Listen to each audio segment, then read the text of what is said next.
Continuamos con la siguiente mesa redonda. En este caso, el título sería ¿Cómo afecta la política en la escritura y viceversa? Tenemos en esta conferencia a Ed Nawatka, editor internacional, especialista en la venta de libros y fundador de la revista Publishers Weekly International. Y, en fin, la charla se va a llevar a cabo posteriormente, después, con el periodista Jesús Ruiz Montilla. El señor Nawatka está centrado en la intersección entre libros, cultura y negocios, y lleva analizando el estado de la venta de libros independientes en los Estados Unidos y los cambios más importantes que ha notado durante sus muchos años cubriendo la escena editorial internacional. Hoy nos ofrecerá una charla de unos 20 minutos sobre la influencia de la política en la cultura y posteriormente, como he comentado antes, pues será entrevistado por el escritor y periodista del País, Jesús Ruiz Montilla, que como escritor pues escribe sobre temas como, por ejemplo, la música, el cine o los libros. Ha publicado hasta ahora una decena de libros entre novelas, ensayos y biografías.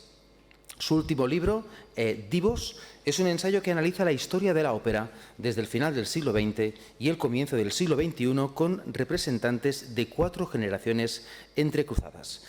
Y bien, como les decía, pues tanto la conferencia de Ed como la posterior charla será pues íntegramente en inglés y bueno, pueden hacer uso de la traducción simultánea. Decirles que 10 minutitos antes de las 11 pues daremos paso al público por si alguien quiere participar de esta charla. Así que ya, sin más dilación, welcome, Mr. Nawatka, Jesús, muchísimas gracias, thank you very much. Un fuertísimo aplauso para ellos y que disfruten de esta primera charla. Gracias, thank you.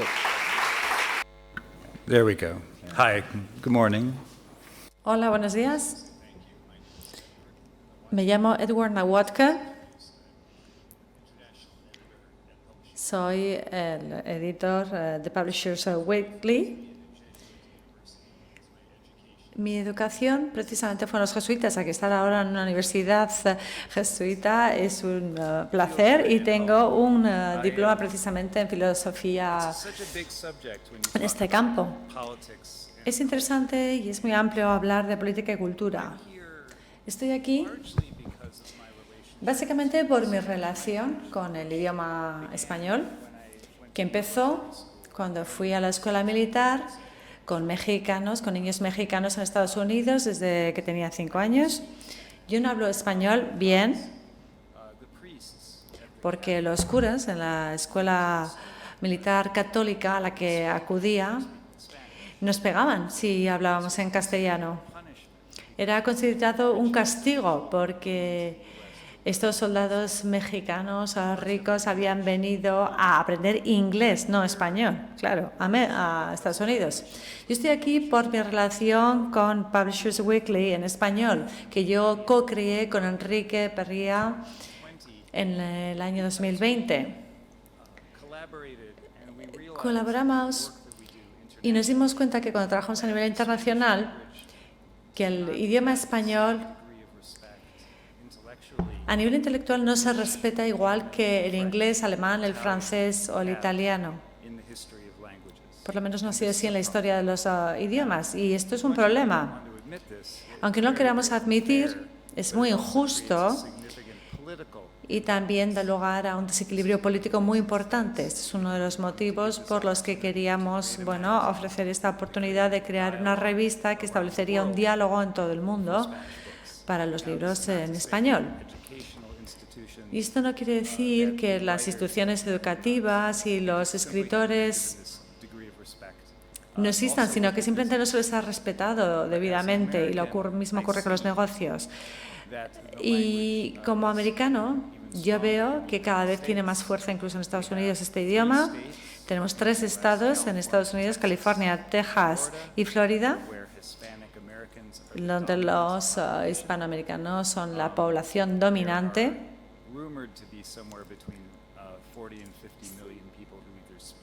Se dice que entre 40 y 50 millones de personas que hablan español en sus casas ya, o sea que es una fuerza al alza en Estados Unidos.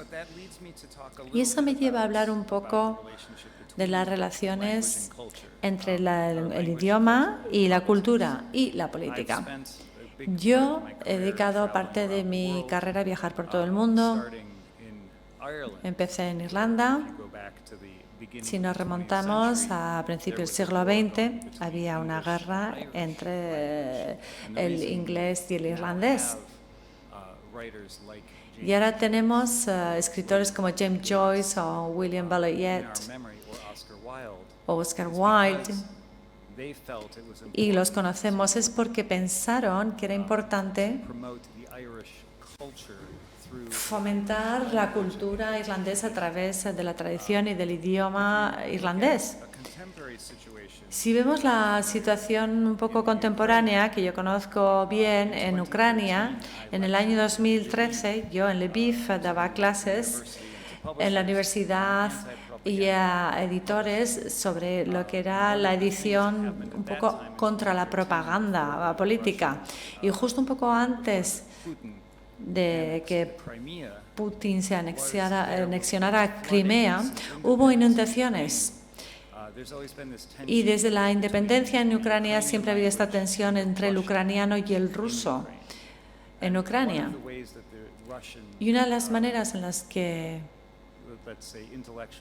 los intelectuales rusos intentaron como hacer de menos al pensamiento independiente ucraniano es inundando su mercado con libros de mala calidad que, bueno, sí que ofrecían una experiencia suficientemente buena para los lectores ucranianos, era solamente entrenamiento, eran novelas de románticas o de misterio, pero ahora sabemos que muchas de estas novelas de detectives, etcétera, no sé, hablaban ya del Donbass, de cómo hablaban de que los militares iban a salvar precisamente a la población de Ucrania occidental o oriental, de la parte, perdón, occidental, ¿no?, de los rusos.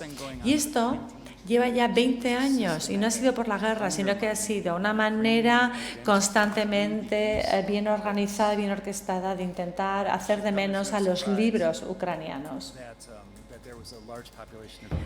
Había una gran población de editores, intelectuales y escritores ucranianos que decidieron luchar contra esto y lo han hecho muy bien a través de ediciones legítimas y a través de la propaganda, porque aquí hay propaganda, cuando hablamos de propaganda política a ambos lados de esta guerra. Hay los ucranianos que dicen que muchos de los escritores rusos realmente eran nacidos ucranianos y lo mismo ocurre en el otro bando. Están haciendo justo lo contrario, diciendo que algunos de los escritores ucranianos son rusos realmente. Es muy interesante cuando uno ha trabajado también en Estonia. Yo trabajé tras la caída del muro como periodista. En el 99 estaba ahí como periodista. Estonia, Rumanía, Latvia, Lituania, todos esos países.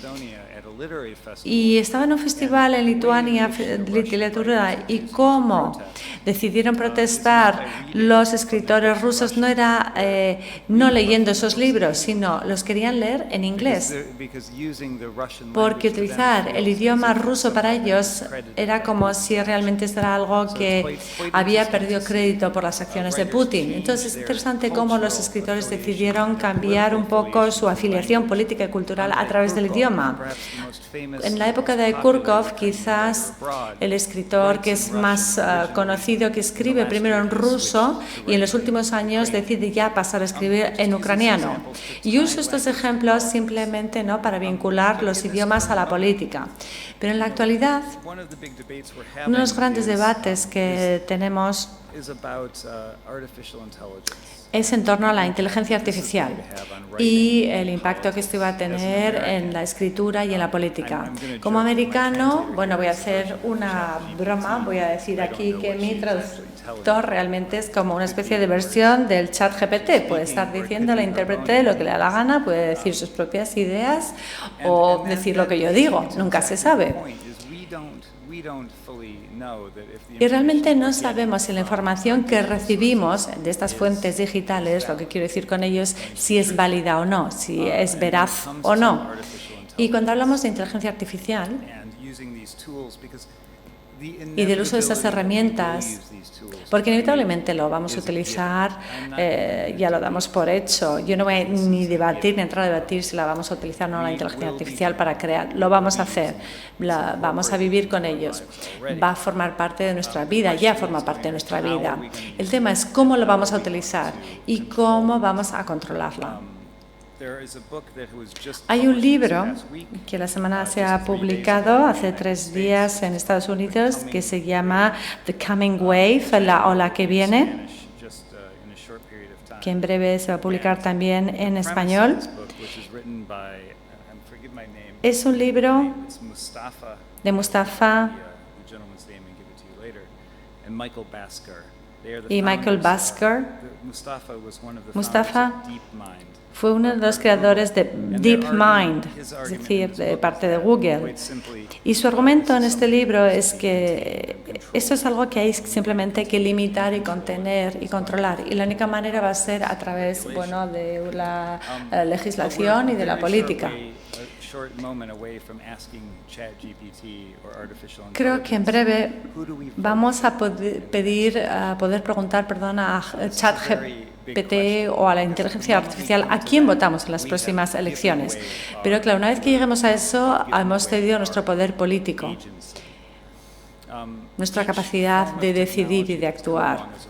Cada vez que surge una nueva forma de tecnología, siempre se hace para controlar a la gente y entonces esto nos podemos ya remontar a la creación de la imprenta por Gutenberg. Era para hacer Biblias, para ayudar a controlar a la población.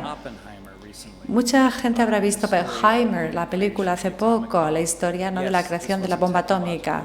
Sí, fue una innovación tecnológica, pero también estaba diseñada para controlar a la gente, para generar miedo entre los japoneses, para atemorizarlos y que no entraran en la Segunda Guerra Mundial. Entonces, tenemos que preguntar a ChatGPT y a la inteligencia artificial para qué han sido diseñados. Quizás para aplacar, en cierto modo, a las masas. Some of this comes down to what we have in our culture now. What I call it is cultural Darwinism. Y yo creo que lo que tenemos en este momento es algo de lo que llevo años hablando, que es el darwinismo cultural. Es un concepto que dice que la cultura que más pueda proliferar y satisfacer de golpe a más gente va a echar al margen al resto de las culturas. Históricamente siempre se ha hablado de que sobreviven los mejores, como decía el darwinismo, o sea, los mejores, los más beneficiosos, los más positivos. Pero eso es falso. Si vemos los orígenes de las especies, Darwin argumenta que sobreviven los que se pueden reproducir más rápido, los que pueden proliferar más rápido. En este caso, estamos en un mundo en el que la cultura prolifera muy rápido a un nivel que es muy mediocre. Es suficientemente buena para satisfacer las demandas de alguien. Y entonces, cuando yo hablo ante los intelectuales, escritores y editores, lo que les pregunto siempre, ¿y entonces por qué hacéis lo que hacéis? ¿Para generar negocio? ¿Para ganar dinero? ¿Para satisfacer a un público masivo? ¿O que queréis que avance de una manera significativa la cultura? Yo quiero pensar que todos estamos intentando, que salga adelante de manera positiva e importante la cultura. Yo diría que la inteligencia artificial es una fantástica herramienta para la exploración personal. En breve uno va a ser capaz de mirar a su teléfono o su ordenador y decirle, cuéntame la historia de mi vida. Es algo bastante peculiar preguntárselo a un ordenador, pero van a ser capaces, con todos los posts en las redes sociales, todo lo que uno ve, esa supervisión, esa vigilancia constante, ¿no?, que te están haciendo. Incluso te podrían poner un vídeo de cómo hoy has salido de casa caminando hasta tu medio de transporte y hasta cómo has llegado a esta sala de conferencias, si tuviéramos suficiente capacidad computacional para hacerlo. También te va a brindar la oportunidad de decir, dame una versión alternativa de mi vida. ¿Cómo habría sido mi vida si yo no me hubiera casado con esta persona y me hubiera casado con la otra, la que está justo aquí sentada al lado de mi esposa? Y creo que es muy interesante. Podríamos jugar con estas versiones alternativas.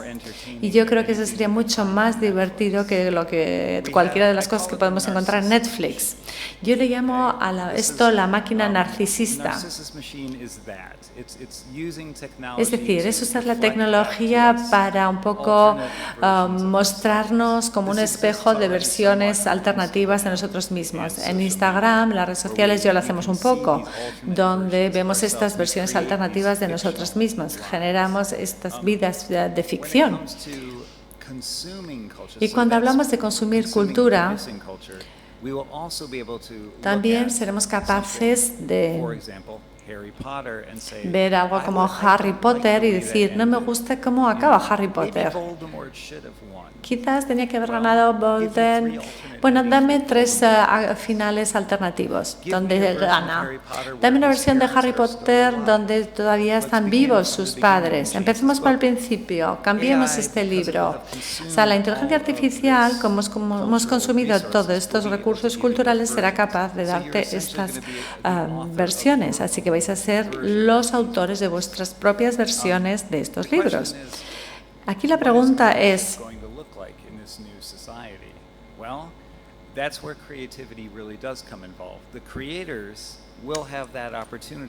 ¿dónde va a estar la creatividad? Yo creo que la creatividad van a estar un paso por delante de la inteligencia artificial. Siempre va a venir como un paso por detrás de la imaginación y la creatividad.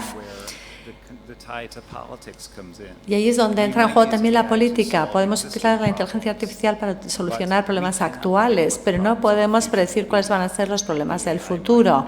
La inteligencia artificial quizás lo puede hacer porque quizás también potencialmente los cree para nosotros.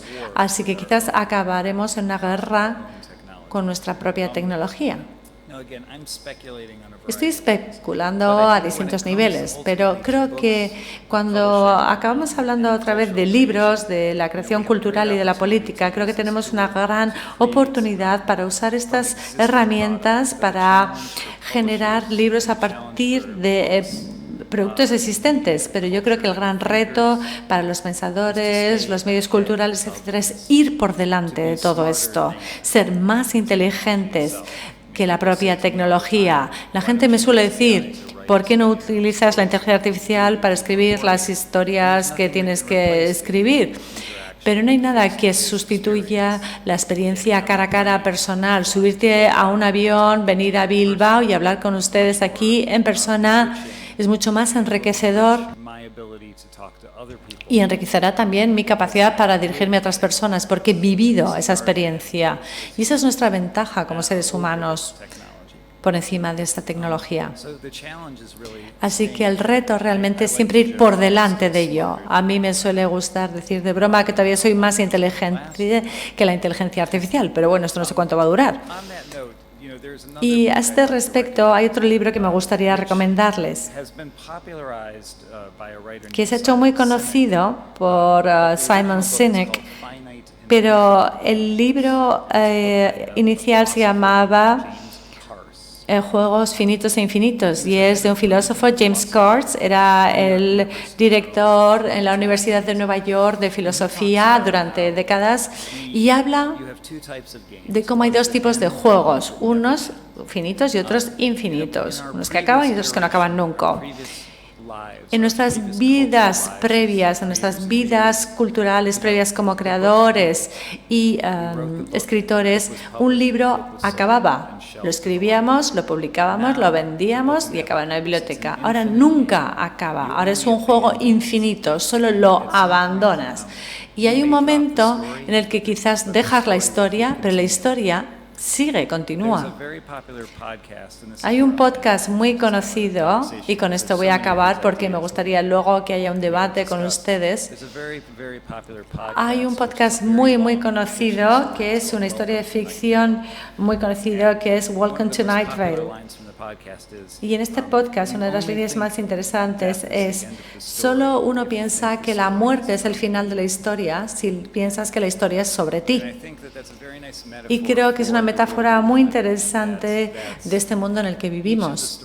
Cada una de las historias que contamos no son al fin y al cabo sobre nosotros, porque en cuanto uno se va de este mundo dejas de ser propietario de esa historia.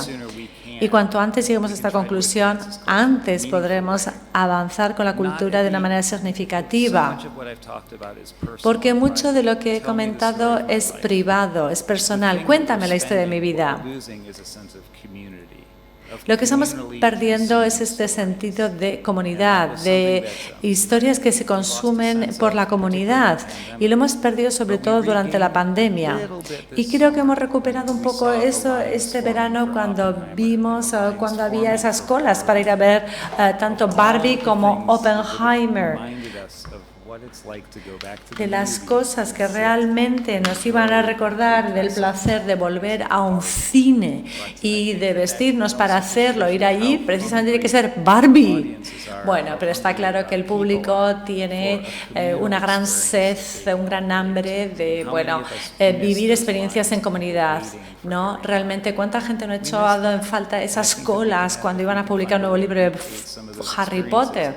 Y yo creo que no solo echábamos todos en falta. Y basándome en mi experiencia, yo creo que es así, lo he visto en todo el mundo. Lo veo aquí en España, lo he visto también en Oriente Medio, en África. Durante muchos años fui periodista en Zambia. La primera vez que vi a alguien meterse en Amazon, yo estaba en Saka, en Zambia,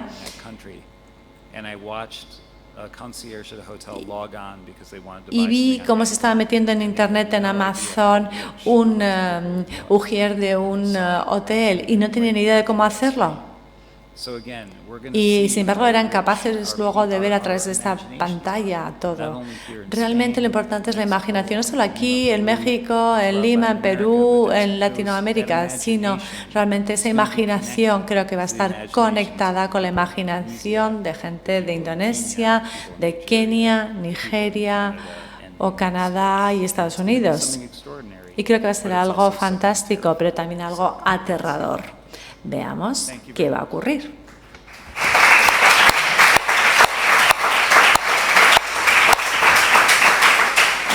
Thank you, Ed. Fascinating everything. Muchas gracias, Ed. Es fascinante todo lo que has dicho. No sé ni por dónde empezar. Me gustaría empezar por una pequeña historia personal. Voy a hablar de mi madre. Es una influencer en Facebook. Tiene 88 años y tiene muchos seguidores en Facebook. En Santander salimos a la calle y la gente nos para, le saludan, le dice: ¡ay, yo te leo! Es una estrella ahora. Y una vez estábamos hablando de Facebook y tal, y le quería advertir que es como una especie de sueño. Y le estaba advirtiendo a ella: ten cuidado con las redes sociales, porque te espían un poco, cogen datos sobre ti, luego saben qué es lo que piensas, te van a decir qué votar. El algoritmo es muy potente, realmente no lo puedes controlar. Ten cuidado con esto, ten cuidado con qué compras, con qué dices, con quién hablas. No, estas cosas que los hijos dicen a sus madres. Y una tarde estaba con un amigo y me llega un mensaje y ella me pregunta: ¿cómo se llama ese tipo que nos controla en Facebook? Digo: algoritmo, mamá. Entonces convirtió esta historia en un cuento, que había un tipo que nos controlaba. y le quería poner un nombre.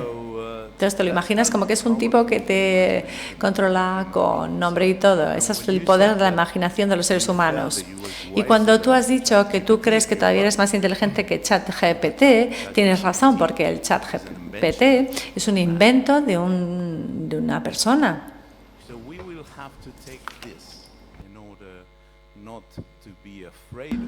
Y creo que esto hay que tenerlo presente para no tener miedo de lo que es capaz y verlo más bien como algo que supone un reto para nosotros.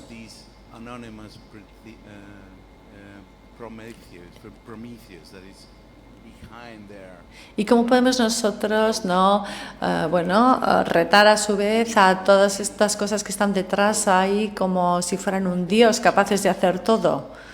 Así que, ¿por qué no nos retamos a ser más inteligentes que la inteligencia artificial? ¿Tú qué crees?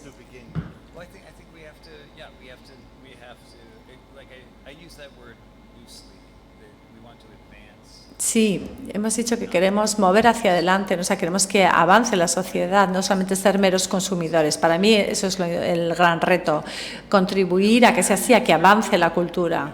Es algo muy bíblico en el sentido de que estamos creando como un Dios para nosotros, que piensa por nosotros. Yo soy un optimista en cuanto al papel que juegan los libros. Los libros crean silencio, generan un momento de silencio, de manera que tú puedas tener tus propios pensamientos. Cuando ves la televisión o series o usas la inteligencia artificial, solamente estás consumiendo. Es como que mete esos pensamientos en tu cabeza. Por eso creo que necesitamos silencio. El silencio es muy importante. Ya sé que esto suena como semi-religioso, pero yo paso mucho tiempo en un lugar que se llama en un centro de Matt Rothko, que era un pintor. Yo vivo en Houston, en Texas, y yo me gusta estar en este lugar que es como un museo de Matt Rothko. Suelo ir ahí todos los días para estar tranquilo. Para mí me parezca como un lugar de silencio. Sí, está claro, Rothko te invita al silencio, pero cuando uno lee un libro en silencio o hablando con el autor, dice Juan, a mí me gusta, a veces Jesús, me gusta hablar con él o con ella o ellos, dice Ed, sí, o con ChatGPT, sea quien sea. Y me gusta como discutir con ellos. Sí, hay que hacerlo, dice Ed, porque de ahí salen las nuevas ideas. Hay una frase que se llama las ideas, el sexo de las ideas. O sea, cuando dos ideas se juntan y generan otra idea. Sí, es como bíblico. Sí, todo es bíblico, dice Jesús.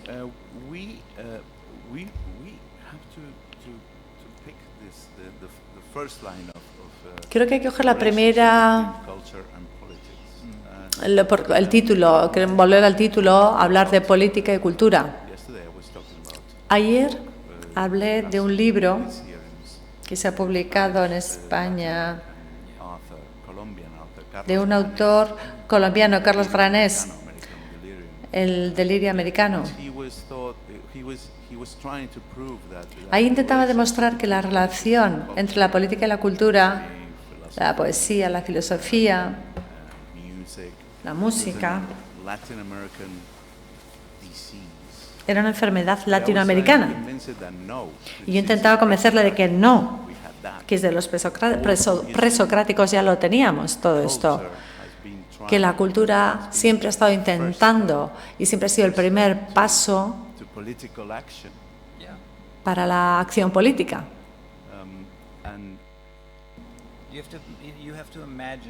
Creo que hay que imaginarlo, dice Ed. Sí, pero aquí se trata de ver cómo la tecnología ahora va por delante de la política en términos de creatividad. En el siglo XXI creo que la tecnología ha introducido un nuevo tipo de elemento que podemos considerar. ¿Tú qué piensas, Ed? Bueno, creo que así. ¿Quieres decir que sí ha ido en beneficio, en detrimento de la política? No, no quiero decir beneficioso, sino que ha sido fundamental. Bien o mal, pero ha sido fundamental. creo que la entrada de la tecnología, la política y la diseminación cultural del pensamiento gracias a la tecnología creo que ha sido algo fundamental en esta era, ¿no? ¿Tú qué crees, Ed? Sí. Yo solo puedo hablar de los Estados Unidos, que es lo que conozco bien. Uno de los temas que me obsesionan es la historia y el origen de las máquinas de escribir. Con las máquinas de escribir ocurrieron dos cosas para que se hicieran muy populares, muy conocidas. Uno fue la guerra. Hacía falta para escribir las órdenes al frente en la Primera Guerra Mundial y también en la Segunda, porque las que iban en mano a veces no se podían leer bien. Por eso mandabas a los soldados mal al lugar que no había que ir y entonces los mataban. Por eso había que escribir a máquina para que la orden quedara clara. Y luego también, cuando estaban en el frente los hombres, las mujeres estaban en casa y trabajaban, bueno, se quedaban en los países y trabajaban. Y realmente fueron las mujeres las que se empoderaron gracias a las máquinas de escribir. Entonces empezaron a conseguir dinero, empezaron a pedir el voto, se convirtió en algo político. La tecnología estaba muy intrínsecamente vinculado a que las mujeres consiguieran votar. O sea, en otros países lo consiguieron antes, como en Finlandia, pero realmente ha estado ahí y ha estado ahí desde el principio en muchos sentidos. Y luego también todo el tema de hacer panfletos, etcétera, ¿no? O sea, realmente la política avanzó así. Había que explicarlo y para explicar los discursos políticos también hacían falta. Sí, era una herramienta, pero ahora es otra cosa, ¿no? Sí, ha sido un gran paso, ¿no? Dice Jesús, en los últimos años, ¿no? Si cogemos las lecciones de Harari, diría que en los últimos 20 años la humanidad se ha desarrollado más que los 2000 años previos. Sí, lo está acelerando. Sí, y creo que es como un patos, no solamente una herramienta. Creo que ha desarrollado algo más. Sí, bueno, yo creo que también la burocracia es tecnología, dice Ed. Sí, esta idea de que las empresas son personas. Esta es la idea que tenemos en Estados Unidos. Las empresas tienen los mismos derechos que las personas. Creo que es una distorsión de la realidad que utilizamos en algunos casos. O sea, que se podría decir en cierto sentido, bueno, tenemos un presidente, Joe Biden, es demasiado mayor para ser el presidente, pero representa algo más, una idea. Donald Trump, francamente, también creo que es demasiado mayor y representa otras ideas, le dice Jesús. Sí, efectivamente, representa otras ideas, de hecho, queda bastante miedito. Y físicamente no son capaces de representar a esas ideas. La gente que apoya a Trump o Biden no son capaces realmente de hacer lo que tienen que hacer. Son la tecnología las que son capaces, en cierto modo, de llegar a la gente a los que ellos ya no pueden ni físicamente llegar. De cara al próximo ciclo de elecciones, se calcula que más o menos una tercera parte de los mensajes políticos que va a recibir en Facebook o redes sociales que va a recibir la gente van a estar generados por inteligencia artificial y por lo menos la mitad van a ser totalmente falsos, fakes. Sí, vamos a darle un nombre al algoritmo, ¿no? Vamos a llamarle Jack o Pepe, dice Jesús. Satan. Como en el libro. No, estoy de broma. ¿Jesús?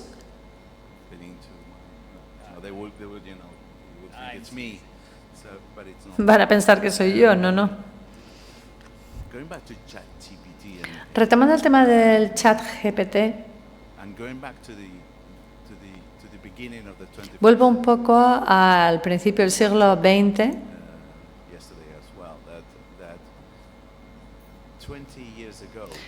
Perdón, 21. Hace 20 años decíamos ayer que la gente pensaba y tenía la idea que nos habían transmitido los gurús tecnológicos, de que la tecnología iba a cambiar el mundo. O sea, como una utopía, que todo iba a ser fantástico, todo nuevísimo, precioso, todo el mundo iba a ser feliz, etcétera, fácil. Ya nos damos cuenta de que no es así.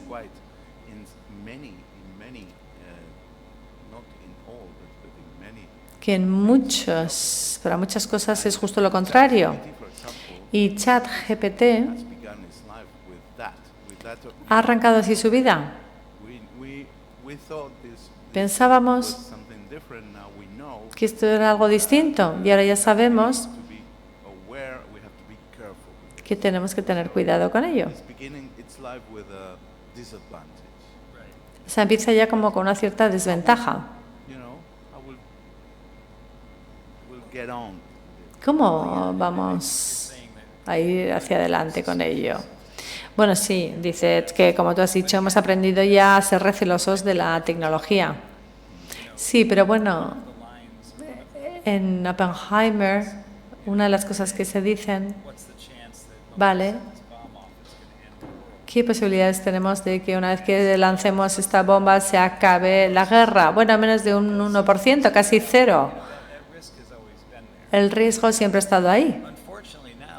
Desgraciadamente ahora sí, y el periodista le dice, me gustaría decir cero, pero no lo dice. Dice Jesús. Sí, claro, dice Ed. La gente que lo ha creado dice, hay como un 10% de posibilidad, o sea, solamente una posibilidad sobre 10 de que vaya a generar esa distopia. Y también podría generar el mundo, convertirlo en un mundo mucho mejor, un lugar mucho mejor. Pero tienes razón.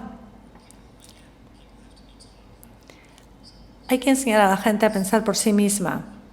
Y eso es lo interesante. Si tú dejas que toda la tecnología piense por ti, estarás en desventaja frente a la tecnología. Es como en cualquier relación, si le dejas a la otra persona que piense todo, entonces tú estás en desventaja, si piensa por ti. No, creo que tiene que ser como un matrimonio de ambas mentes. Eso es lo que hay que aprender. Vamos a trabajar con máquinas, no tenemos ya opción. Sí, pero tenemos posibilidades, dice Jesús. Quizás no en el ámbito de la política y de los medios de comunicación o de la sociedad, quizás tenemos la posibilidad de luchar contra ello o de empezar a construir algo en el ámbito de la educación. Tú hablas de crear, de construir un criterio, es decir, tienes que educar a los niños para que sepan, para que aprendan a discernir lo que es verdad, lo que no es verdad, lo que es un hecho, lo que no es un hecho. Quizás hecho, precisamente, es la palabra buena aquí. Y en cuanto al tema de las noticias falsas, de fake news, esta generación está perdida. Han ganado la batalla, que consistía en introducir las fake news para conseguir poder. Y lo han hecho. Putin, Trump, lo han conseguido. Pero creo que deberíamos tener esperanza de que las próximas generaciones sean capaces de diferenciar estos aspectos. Y creo que aquí la pregunta o la cuestión aquí es que hay que empezar por la educación en los colegios. Sí, quizás en los derechos humanos habría que introducirlo, dice Ed, porque la verdad es un derecho humano. Eso es otra manera de verlo. Quizás esto democratiza la información. Hay una amenaza de convertirnos realmente en idealistas. Estamos aquí en una ciudad, rica, una buena universidad. Creo que esas herramientas también democratizan mucho la información y eso también es político. O sea, gente que quizás no tenían ningún poder, ahora así pueden aprender. Prácticamente puedes aprenderlo todo en Internet, incluido cómo acabar con el mundo. Puedes, por ejemplo, casi ya por correo electrónico en Internet meterte y pedir patógenos que acabarían con el mundo. Y esto es el tema del hacking biológico, ¿no? Podrías crear tú algo atroz y acabar con el mundo. O sea, cuanto más se democratiza toda la información, mayor es el riesgo, pero también más poder tiene la gente. Hay muchísima gente que esto lo vería como un avance absolutamente positivo, porque antes están totalmente dejados de la mano. Y ahora antes ibas a una biblioteca, pero ahora teóricamente puedes conseguir toda esa información que había en una biblioteca muy rápido. Sí, hemos hablado de educación, de retos, dice Jesús. Es importante que creo que la gente de la industria cultural, de la música, del mundo de los libros, de las películas, etcétera, que tengan en mente la idea de avanzar, hacer que avance la cultura, no solamente estar satisfechos con ofrecer algo que sea fácil de consumir. Y justo en el otro bando tenemos a quienes podrían, ¿no?, como ayudarte o empujarte a ser mejor, a aprender más. No solamente a consumir cosas fáciles.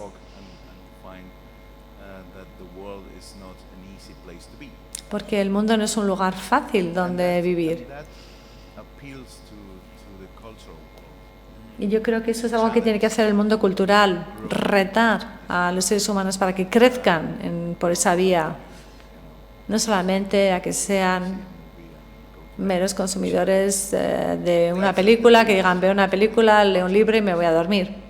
Creo que ese es el reto de la industria cultural. Sí, hay una diferencia entre la creación y lo que es el negocio. Si solo estás haciendo negocios, bueno, que no hay nada malo en ello, dice Ed, es una manera perfectamente válida de vivir, generar un negocio, y si generas algo que adora a la gente. Es muy difícil hacer una canción o un libro que millones de personas adoren. Incluso si suponen un gran reto intelectual para las personas, pero realmente lo importante es que tú tienes que decir qué tipo de creador quieres ser. Sí, espero que estas herramientas, y espero que nos van a ayudar a definir, que les pidamos que nos ayuden a definir también un futuro mejor. Porque pueden hacerlo, dice Jesús. Sí. Lo hemos alimentado con distintos modelos, entonces les podríamos pedir que definan un futuro mejor para nosotros, ¿no? Sí, creo que realmente hay dos maneras de ver esto, claramente. Jesús dice que yo estoy escribiendo ahora una novela y estoy muy tentado, ya conozco el título. Tiene que tener 400 páginas y realmente tengo grandes tentaciones de meterme en chat GPT y hazlo en 10 minutos, porque a mí me va a llevar años. Bueno, muchísimas 10 minutes, yes. Abrimos pues nada, el turno de preguntas. Muchísimas gracias. Thank you very much. Hay una pregunta. Vamos a ver. Muy bien. Yo creo que el micro de este chico no funciona. Good morning. No se oye, ese micro está apagado. Está apagado ese micro.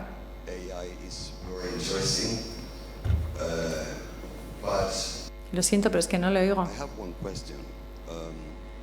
Que alguien le encienda el micro, por favor.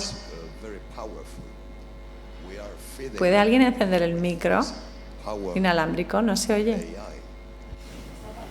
What will happen to us when we become slaves to artificial intelligence? lo que le he oído así por encima algo de qué ocurrirá cuando nos convertamos en esclavos del chat GPT. En esta conversación una cosa que no hemos mencionado es la emoción humana. Y de ahí llega precisamente el poder, ¿no? Lo más potente. La emoción, la revolución y la evolución. Evolución es parte de la palabra revolución. Es un gran ingrediente de la creatividad y la imaginación es emoción. Es lo que realmente alienta el amor, el sexo, es lo que está detrás de todo eso, ¿no? Y eso es lo que falta. Los ordenadores no tienen eso. Y ahí creo que está la gran diferencia. En cuanto al tema de los esclavos que has dicho, creo que no vamos a remontarnos a esos tiempos. Nuestra obligación es no dejarnos convertir en esclavos. Hay tantas cosas que hacemos ya que son pasivas, dejamos que lo demás decida por nosotros. Si realmente tú cedes tu poder de decisión, no lo vas a recuperar. Así que no lo hagas, no cedas ese poder. Bueno, pues si no encienden ese micro, siento decir que no oigo. You have been reporting on selling all across the world, and you know the difference in which different countries, different regions treat access to culture. You were talking about Russian propaganda. What is the point of regulating AI in the West, in Europe, and in the US, if it's going to be a free-for-all everywhere else? It's a really good question. Es una pregunta muy buena. I mean, I do literally think that you're absolutely right. I think Yo creo que tienes totalmente razón. Creo que va a ser gratis para todo el mundo. En Singapur se ha hablado ya mucho de eso. En Irán, por ejemplo, ya no hay leyes de derechos de autor, de copyright. Cualquiera que haya ido allí ha visto que se han reproducido en versiones muy variadas sus libros. Sí, es gratis, es libre para todos, pero creo que si uno no intenta, si uno no lo intenta y no te metes ni siquiera en este debate y no escribes cómo pueden ser las leyes, creo que ya estás, renunciando a tu poder. Y esto se lo digo a mi hija de 16 años. Tú no sabes cuál va a ser el resultado hasta que lo intentes. Y los resultados a veces cambian. Las cosas cambian constantemente. China no quiere que sea gratis para todos. Porque ¿qué va a ocurrir? Va a ser una revolución. Lo que más miedo tiene el gobierno chino es a una revolución de su propio pueblo, de su propia gente. ¿Van a dejar que la inteligencia artificial se vuelva loca? No, en absoluto. Entonces, ¿quién va a tener acceso al poder computacional? ¿Qué restricciones van a ser necesarias en oeste? Si nosotros les vamos a imponer ciertas restricciones o ellos a nosotros, siempre va a haber esa tensión en el mundo. ¿Quién va a aprovechar esto? Pero evidentemente hace falta mucho dinero y se está dedicando muchos esfuerzos y cada vez va a ser más ubicuo y más barato a medida que pase el tiempo. Pero evidentemente va a requerir recursos y los gobiernos pueden en cierto modo controlarlo, pero creo que hay que intentarlo. Si no lo intentas, ya haces cosas del resultado. Quizás es una respuesta demasiado simplista, pero bueno.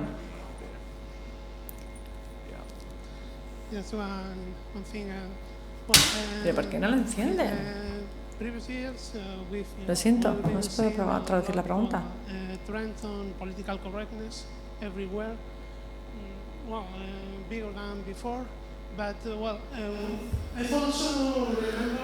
At least 2 or 3 cases of AIs being shut down because they were sexist or racist or violent. So how do you think politics are going to deal with AIs surfacing our weaknesses and then shutting down the AIs? Can the AI be shut down forever? The censorship. La censura.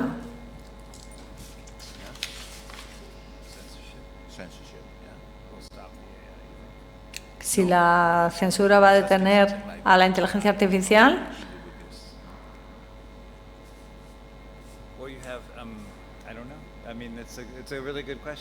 es una pregunta muy buena. La inteligencia artificial lo que hace es escupir lo que le han introducido. El mundo es machista, racista, narcisista, es un reflejo de nosotros mismos. Así que intentamos que progrese nuestra cultura haciendo que sea más inclusiva, menos machista, más tolerante. Creo que la inteligencia artificial lo va a reflejar también. Así que nuestra obligación es seguir haciendo que avance la cultura. Y para ello lo que hay que hacer es no reforzar los aspectos más negativos. Nos estamos engañando si pensamos que no es ni sexista, machista, racista, etcétera. Así que nuestro trabajo es seguir adelante a pesar de ello. Cuanto más le alimentemos, y lo vemos en el mundo editorial americano en los últimos 10-5 años, ha habido un rebote, un repunte